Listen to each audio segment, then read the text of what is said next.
A group of 7 experienced cavers ventured into Fuller's Cave. Heavy rains had recently swept through the region, leaving the caves damp and filled with the sound of rushing water.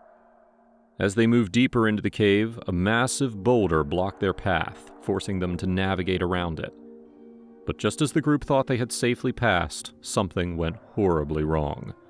A sudden shift in the rock trapped one of the explorers, leaving the rest of the team scrambling to find a way to free their companion. With time running out, would they be able to escape the cave's grip and save their friend, or would the dark passages claim them? Fuller's Cave, located in Greenbrier County, West Virginia, is part of the fascinating and complex cave systems found throughout the region. West Virginia is home to thousands of natural caves, many of which were formed over millions of years as water dissolved the limestone and dolomite rock. These caves, known for their consistent year-round temperatures of about 52 degrees Fahrenheit and high humidity levels, have long been studied for their geological, biological, and hydrological importance. They are also a great source of recreation and exploration for adventurers. Fuller's Cave is a tributary of the Culverson Creek Cave system, which features a 1.5-mile-long canyon. This canyon intersects with the main trunk of Culverson Creek Cave near its downstream end. One of the most notable features of Fuller's Cave is how it drains Thorny Hollow and its dynamic nature, particularly during floods. The cave's entrance is through a deep sinkhole that can be tricky to access due to its steepness. Though it may seem daunting, getting down into the entrance is relatively easy with the help of gravity. The return journey, however, can be challenging, but there is currently a hand line in place to assist explorers in climbing out. Visitors often plan trips to Fuller's Cave during the summer or early fall when the weather's more favorable. A trip into the Fuller entrance and down the canyon is not only scenic, but also offers a bit of adventure. The journey involves a manageable amount of route finding and navigating a few natural obstacles. From the entrance, explorers follow the Fuller stream for about a mile to reach the first waterfall. The canyon starts narrowing with a smaller stream, but halfway through, another stream joins, making the second half of the journey even more breathtaking with its beautifully sculpted walls. Overall, Fuller's Cave offers an exciting adventure for cavers, with its picturesque landscapes, challenging terrain, and rich history as part of West Virginia's cave systems. Fuller's Cave is not just a destination for thrill seekers, but also an important recreational resource for the community. Whether you're a seasoned caver or a curious beginner, Fuller's Cave offers a memorable experience filled with natural beauty, geological intrigue, and the thrill of exploration. In 1985, at around 3:45 p.m. on November 28th, a group of 7 eager cavers entered the Fuller's entrance of the Culverson Creek Cave system in Greenbrier County, West Virginia. This cave system stretches over 20.8 miles, making it a vast and exciting destination for exploration. The group, passionate about caving, had been looking forward to this adventure for some time. Each member of the team was experienced, with a deep love for exploring underground passages. The thrill of discovering new corners of the earth that few others had seen filled them with excitement. Their thirst for adventure pushed them to take on challenges most would shy away from. The group had originally planned to explore Friar's Hole, another popular cave in the area. However, heavy rainfall earlier in the month caused record flooding and extensive damage throughout the eastern part of West Virginia. The rain made Friar's Hole too dangerous. So they changed their plans and chose Fuller's Cave, thinking it would be less likely to flood. Even though Greenbrier County was north of the storm center, it had still received a significant amount of rain, with a downpour the day before. None of the group members had explored Fuller's Cave before, which added a layer of mystery and excitement to their journey. Before entering, the cavers made sure they were well prepared. Each of them carried necessary equipment, including helmets with mounted lights, sturdy boots for walking through slippery passages, and extra ropes in case they needed to navigate difficult areas. They knew the risks that came with exploring caves, especially ones they were unfamiliar with, so they took time to plan their route. They also packed supplies like food and water in case they needed to stay inside longer than anticipated. The group discussed safety precautions, agreeing to stick together and make sure that no one was left behind. Although they were excited, they also understood the dangers of caving. especially with the recent weather conditions. As the group entered Fuller's Cave, they were met with a passage that was about 5 to 8 feet wide. A swift stream, 6 to 12 inches deep, flowed over loose rock slabs, creating slippery conditions underfoot. The sound of rushing water echoed through the narrow canyon, reminding them of the power of nature. They moved carefully, stepping over small rocks as they made their way further into the cave. About 50 feet inside, they encountered a large boulder blocking part of the passage. The boulder stood 5 feet high, 7 feet long, and about 2 feet wide at the top, growing wider at the bottom. It sat right in the center of the passage, with the stream flowing along the left side. The slope of the floor also leaned to the left, making the terrain tricky to navigate. The group had two options: either walk in the stream to the left of the boulder, where the space narrowed to about 2 feet, or climb over the lower slope of the boulder on the right side, where it was closer to the cave wall. The left-hand route seemed more straightforward, but the narrowness of the path and the swift current of the stream made it a challenging choice. Walking through the cold water while balancing on the uneven rocks would require careful coordination. On the other hand, climbing over the boulder seemed risky too, as the steep slope could easily cause someone to slip. After some discussion, the group decided to split, with some choosing the stream route and others opting to climb over the boulder. Slowly and cautiously, they made their way past the obstacle, aware that this was only the beginning of their journey through the cave's winding passages. The sense of adventure drove them forward, eager to see what other challenges Fuller's Cave had in store. They knew this would be an unforgettable experience, testing their skills and teamwork in ways they hadn't expected. At about 3:50 p.m., the group of cavers continued their exploration of Fuller's Cave, unaware that their thrilling adventure was about to take a tragic turn. 3 cavers had successfully passed a large boulder that blocked part of the cave passage. The next 3 cavers were making their way through, 2 on the left side, following the stream, and 1 on the right side, climbing over the lower slope of the boulder. Eric Sackel, a 26-year-old member of the group, was leading the left side. He moved cautiously, navigating the narrow corridor between the boulder and the cave wall. The stream's cold water flowed quickly under his feet, but he kept his focus on the path ahead. As Eric reached the center of the boulder, something went horribly wrong. Without warning, the massive rock suddenly shifted and tilted to the left. The cavers tried to react quickly, hoping to stop the boulder from moving further, but their efforts were in vain. The rock trapped Eric in a standing position, pinning his head against the cave wall. His left temporal area and shoulder were pressed tightly against the wall, while his right cheekbone was crushed against the boulder. His feet remained on the floor, but his head was caught in a narrow space between the rock and the wall, leaving him immobile. Despite the severity of the situation, Eric's hard hat remained on his head, although it wasn't touching either the boulder or the wall. The cavers quickly realized that the rock had stopped moving only because its edge and top hit the cave wall, with Eric's head trapped in a space of about 5 to 6 inches. Though there was a bit more room below, it was clear that the boulder had created a life-threatening situation for Eric. Panic began to set in as the group realized the danger their friend was in. One caver immediately sprinted out of the cave to seek help, while the remaining 4 stayed behind, desperately trying to move the boulder. They pushed with all their might, but the massive rock refused to move. Realizing their attempts were in vain, one of the cavers positioned himself beneath Eric, trying to support his body, while the others searched outside the cave entrance for anything that could serve as a lever. After some time, they found some old truck parts scattered near the entrance sink. They brought them back into the cave, hoping they would work as a lever to lift the boulder. Unfortunately, the truck parts proved ineffective. The boulder was simply too heavy to be moved by hand. With no other option, one of the cavers was sent to retrieve a hydraulic auto jack from a nearby vehicle, while another went to call the Eastern Region Cave Rescue Network. Time was ticking, and every second mattered as Eric's condition deteriorated.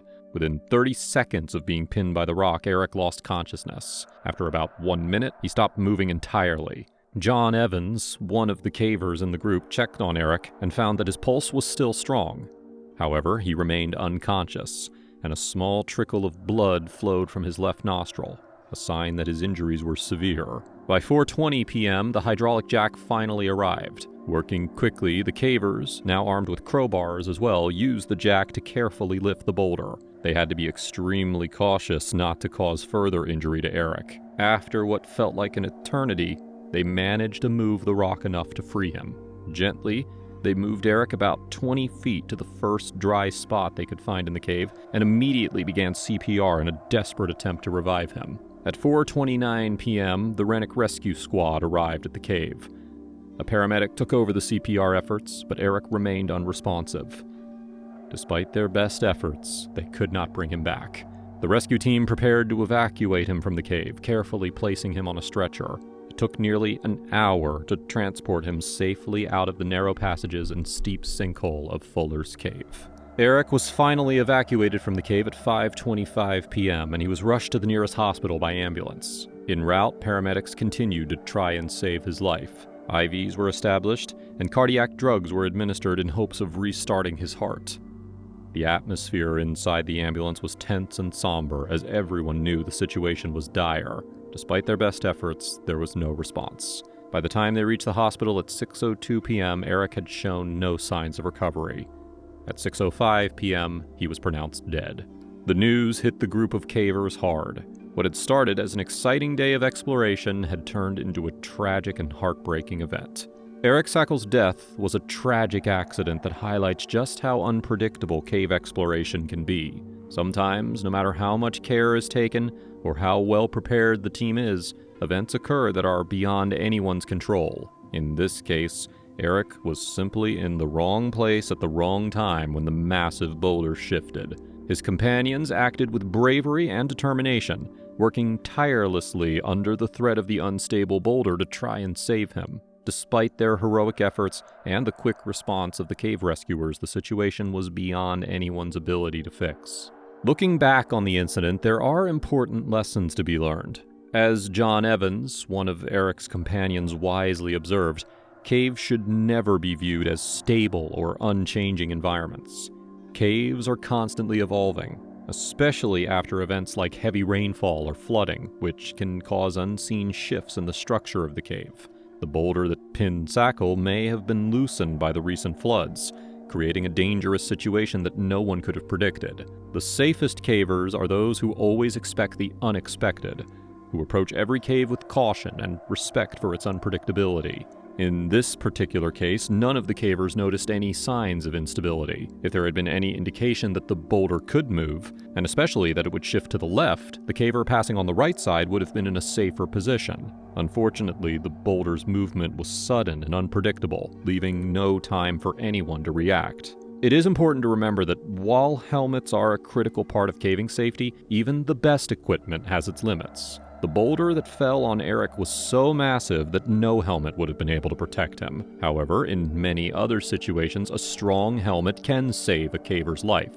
Helmets designed to provide strength in all directions are essential, as even much smaller impacts can cause serious injuries. Cavers should always make sure that they are using the best possible safety gear.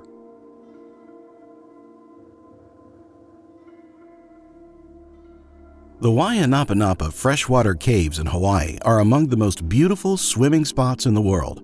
You would never expect that they would also be the location of a chilling and tragic disaster. Countless annual visitors descend the rocks and float into the tropical waters here, but unfortunately, not all of them come out again.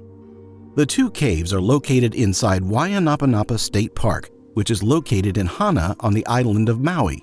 Hana is a small, rural town on the island's eastern tip, far away from most of the more tourist-heavy areas. However, the road to Hana is one of Maui's top attractions, largely because it is so removed from the crowds and so full of natural scenery. It winds and twirls along the coastline, showcasing waterfalls, old bridges, and other scenic landmarks as you venture further and further into rural Maui. Those who have the time to drive all the way to Hana find themselves in one of the most isolated areas in Hawaii, and therefore, one could argue, in the world. The official population of Hana in 2020 was just over 1,500. The region does have a couple of schools and there are even a few small hotels, but in general, this is not a place full of amenities, and it's not a good place to be if you suddenly find yourself in danger and need help. There is no hospital or emergency room in Hana. There is a health clinic, but in the case of an emergency, all they're able to do is transport you from Hana back to the other side of the island where the hospitals are.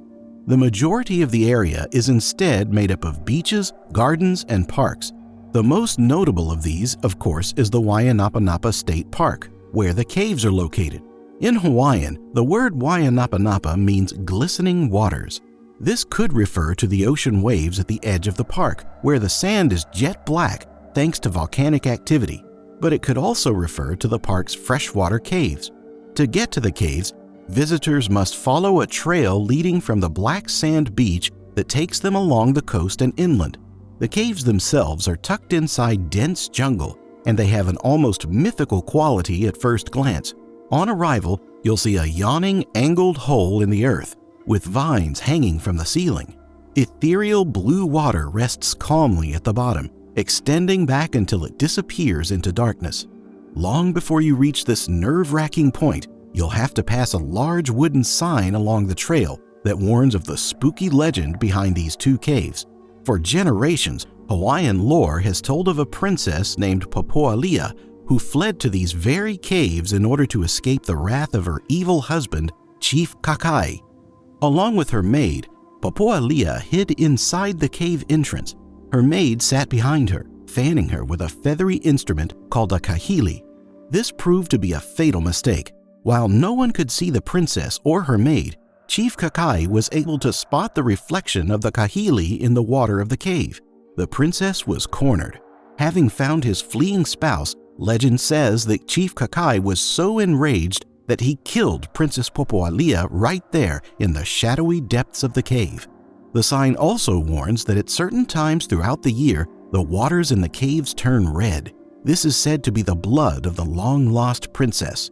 This myth likely has some basis in reality because, as the sign also willingly admits, small red shrimp sometimes appear in the cave water, giving it a reddish appearance. The victim.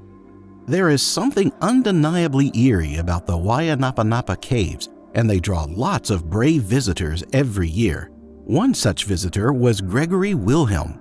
Gregory was a 33-year-old man from Novato, California, a small city just a few miles north of San Francisco. From the time he was a young boy growing up in the late 80s and early 90s, Gregory showed a clear passion for the outdoors. He participated in the Boy Scouts, ROTC, and a youth summer program called Camp Fire. After graduating from San Marin High School, Gregory continued to be a passionate outdoorsman. It was through the love of hiking, camping, and road trips that Gregory met and maintained most of his friendships. But why was Gregory so drawn to the Waianapanapa Caves in particular? Interestingly, something unique about Gregory was that he appeared to have been a very innovative person. He was fascinated by environmental technology, particularly solar power and electric vehicles, and he wanted to find a way to combat the negative environmental effects of waste. In 2006, Gregory started a company called Green Hauling, which still offers eco-friendly junk removal and recycling to the San Francisco Bay Area today. So we see that not only was Gregory a nature lover, but he was young, ambitious, and willing to take risks. He explored the rugged outdoors with friends in his free time, and he also started and ran his own eco-friendly businesses. It makes sense that he would be attracted to the idea of exploring these mysterious caves out in the middle of the Pacific Ocean. But sadly, that attraction would turn out to have disastrous consequences. The event. In January 29, 2017 was a beautiful Sunday on the island of Maui. That afternoon, Gregory Wilhelm was in Hana, doing what he loves best, exploring nature with 3 of his friends from Maui. At some point, the group made their way into Waianapanapa State Park, where they spent some time swimming. It's not clear whose idea it was to then venture into the jungle towards the caves, but we know that is in fact what the group did next. It's possible that the group had been planning to explore the caves ahead of time, as one might expect, but there is at least some evidence to suggest this wasn't the case. Gregory took his phone, turned the flashlight on, and sealed it inside a plastic Ziploc bag. Of course, if you need a flashlight inside a place that is both dark and full of water, that's a pretty clever solution. but it is also, by all appearances, a very spontaneous solution. This suggests that the idea came suddenly to the group, and that perhaps they ventured into these caves without really knowing what they were getting into. We also know that there was a definitive point at which the group split off from each other. There were 4 people in total, 2 women and 2 men. All 4 reportedly made the rocky descent into the pool of water at the mouth of the cave. Here, they presumably waded around the cool water and admired the scenery, like most visitors do, while keeping the daylight at the mouth of the cave in full view the entire time. However, Gregory and his other male friend eventually worked up the courage to try to swim deeper into the cave. The 2 women chose to wait by the entrance for them to return. Determined as always to explore the amazing natural wonder before him, Gregory took his phone, which was inside a plastic bag, and he and his friend began venturing off into the darkness. Whether the 2 men were aware of it or not, there were a number of odd discoveries and obstacles lying in wait for them. The first is that the water level in the Waianapanapa Caves fluctuates a lot. This might be counterintuitive because it seems like a pool of fresh water would simply sit still and not go up or down. But the reality is that depending on the time of year you visit, the ceiling of the cave might be way above your head, or it might be so low that you have to duck underwater. The second problem is that because of where the caves are located and how they are positioned cartographically, unless you enter the caves early in the day, you'll find the sunlight disappears almost instantly once you venture away from the mouth of the cave. The earliest Gregory and his friends could have been at the caves was the very late morning, and it's more likely they were entering the caves in the early afternoon, given what we know about everything that happened next. Another complicating factor is that once you swim into the darkness, there are actually multiple caves and pathways you can take. The largest of these contains a room where you'll find a rock formation that is known locally as the Princess Rock Seat. One would assume that, according to the legend, this is where the murder of Princess Popoalia supposedly took place. But there is also another, smaller passageway that winds further back and leads to another opening even deeper inside the earth. The rare souls who have made this harrowing exploration and returned to describe it say that the opening into this deeper room is so narrow that only one person can fit through it at a time. And if somehow that wasn't enough, some say that you can go even further than that. But amazingly, it doesn't appear that anyone, local, tourist, or expert, knows for sure. Likewise, we don't know exactly how far Gregory and his friend were able to venture before disaster struck, but we know it did. Somewhere deep inside the darkness of these mythical caves, Gregory and his friend got separated. This is strange. There's no current, and even though the water level fluctuates, the water should have been quite calm. Gregory was also supposedly the one with the light, so it wouldn't make much sense for his friend to have drifted off, as he wouldn't have been able to see anything on his own. To the horror of the 2 women who were waiting by the mouth of the cave, it was only Gregory's friend and not Gregory who re-emerged from the shadows. The fact that he managed this without a flashlight is borderline miraculous, but we can be sure that he did not reunite with the women in a grateful mood. Rather, he would have been in a blind panic because he, and therefore nobody in the world at the time, knew where Gregory was. According to news reports, Gregory's friend then had to make a terrifying and incredibly brave decision. Even though he had somehow managed to make it out of the cave alive by himself, he must have realized that there was a very real chance that Gregory's life was hanging in the balance. And out in the ultra-remote jungle in Hana, there was no one else around who would be able to save him. Venturing once again by himself, Gregory's friend turned back around and swam into the treacherous darkness a second time. He hollered out as loud as he could, "Gregory! Gregory! Gregory, where are you?" But all he heard in response was the chilling silence of the cave. There's no question that Gregory's 3 friends would have been seriously worried at this point, but what happened next appears to be what sent them all into complete panic mode. Somewhere deep inside the cave, fumbling around in the darkness, Gregory's friends started to notice the faintest hint of light coming from the further side. As he swam desperately towards it, the light got brighter and brighter. Eventually, he came upon the source of light. It was the flashlight from a phone. "Gregory! Gregory!" Gregory's friend hollered his name as he swam towards the light, right up until he reached it, grabbed the phone, and found Gregory nowhere in sight. The aftermath. This haunting discovery proved that Gregory was in serious mortal danger. Not wanting to waste another second, his friend turned right around and swam back, using Gregory's phone to light the way. His horror was surely matched by the two women when they saw him return with Gregory's phone and no Gregory. Racing to get a spot with cell service, the group immediately called the Hana Fire Department, who in turn immediately notified a rescue crew. The rescue crew had to fly by helicopter from Kaluhui in central Maui, which is more than 30 miles away as the crow flies. The fire crew from Hana arrived on the scene just 10 minutes after the call was placed, but ultimately they, like Gregory's poor friends, could only wait until the rescue team landed. The fire crew did, however, make a very important and very grim discovery. Using their brighter lights, they were able to peer deeper into the cave and, crucially, deeper under the surface of the water as well. This allowed them to see, way off in the distance and way down below, the submerged figure of Gregory Wilhelm. This tragic discovery was made shortly after 1 p.m. However, due to Hana's remote location and the technical difficulty of the rescue, it wasn't until after 5 p.m. that Gregory's lifeless body was finally retrieved. The rescue team had to fly back after arriving in Hana to pick up additional equipment. Gregory turned out to be roughly 75 feet away from the entrance to the cave, which, when we're talking about a low headroom, pitch-black cave you have to swim through, is a pretty long way.